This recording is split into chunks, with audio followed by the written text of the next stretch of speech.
nicely leads us into this concept, or the holy grail of what everybody wants to do in business, which is how to scale your business using advertising, right? Yeah.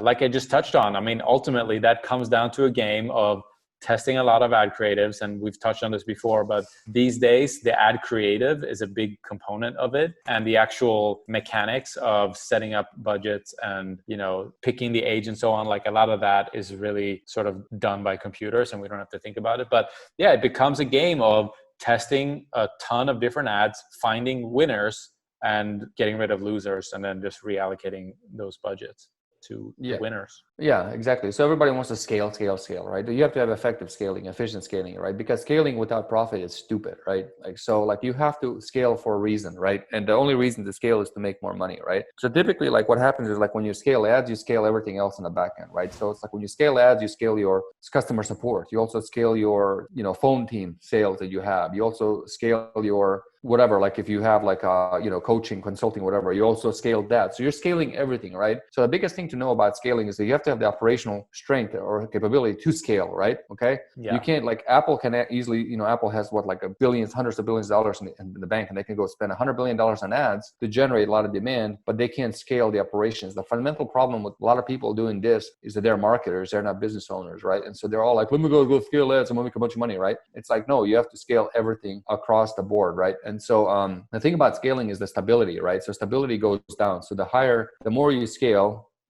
you have what we call a wobble takes place, right? Meaning, imagine like you're in an ocean and like, you know, selling, like, you know, I can't tell you how many people I talked to where it's like, I talked to a guy the other day, right? It was like, he was like, came to me and he's like, I want to go on YouTube, right? Because we have Facebook figured out.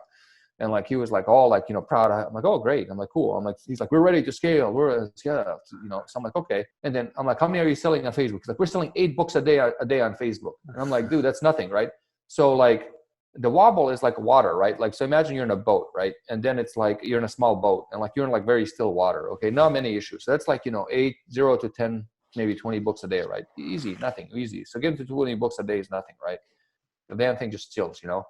But then when you get to 50 books, there's waves start and the boat starts rocking. 100 and then like 300 books, and you got this, and at 500 books, you got these big ass waves that are trying to tip you over and you know, destroy you, right? And that's what happens, right? Because the way that AI works is like it just expands, right? And the more it expands in the reach, the less targeted the reach is, right? Okay. And so the less targeted the reach is, the more effective your marketing, economics, and everything have to be in order to sustain that stability at those levels, right? And so stability, like, and I told him, I'm like, man, once you get to like 80 books, 50 to 80 books, you know, that implodes, right? Implodes. That's why you see so few people out there being able to make offers work, because they don't get this. So they're like, I'm going to scale 8 books a day, go to YouTube, boom, they get to 20, 30, the whole offer implodes, and then they're blaming on the ads. And then they go, well, I just need better ads. I just need better ads, right?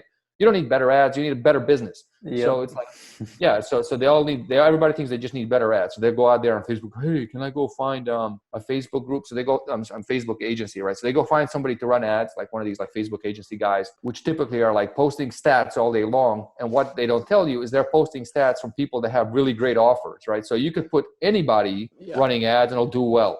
Doesn't matter who you put. So, you know, and then we know because we hired like a bunch of them and we lost money. And then what we did was we actually started trying to beat the agencies we hired. Every time we beat them, it's like, this is stupid. Why are we paying them? And so, and so stability goes down. So your economics have to be there, right? And so the way to scale the ad strategically, like in Facebook, and I'll talk about this, is this, right? You have to create a campaign, right? You have a campaign, and then you have ad set and you have ads, right? And so what we do is we have one ad per ad set, because you can allocate the budgets, right? So typically what'll happen, what mistake we made was like, you know, you test 20 ads for split testing, and then as soon as one of them takes off, Facebook will allocate all the money to it because it wants to suck all your money out, right? It doesn't properly test the rest of the ads. So what happens is like, you think these other ads aren't working, this one ad is working because it's converting, but in reality what's happening is Facebook just prioritized that ad and just started dumping all the money, right?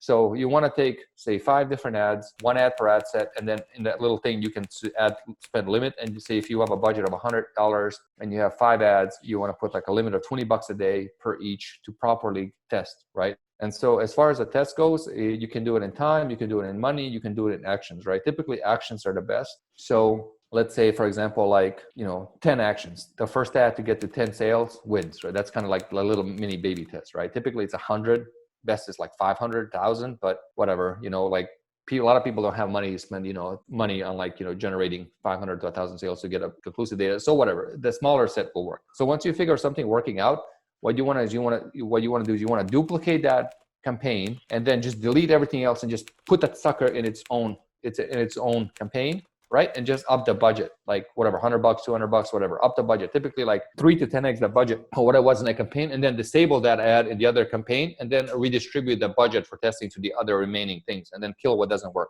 And so you constantly have to move them in that campaign. Now, in that testing campaign, what you want to do is you want to have highly specific niche targeting, right? And you want to have layering. So for example, like with us, it's like people who are into certain software. Then it's like people who like certain influencers. Then people who like certain authors. So the more layers you have, the more targeted you can get, And then what we do with that is that we have the pixel, the Facebook pixel. And then what it does, it goes into that ad that you have, right? The same ad that starts winning that you move into your own campaign. You want to basically have all the pixel and data and the comments and everything. And so like Facebook pixel looks at the comments, it looks at the shares, it looks at the likes, it looks at the dislikes, it looks at the buyers, it looks at everything. And that's how it concludes. It's not just people buying, it's people interacting with your ad it starts to look at that as well, right? So what you want to do is when you duplicate it, you want to take all those comments and shares and everything and buys with it and leave it, reuse the same ad and just disable it in the testing ad, right? But what happens is when you move it in its own campaign, you want to remove all targeting. You make it we only do like, I think we do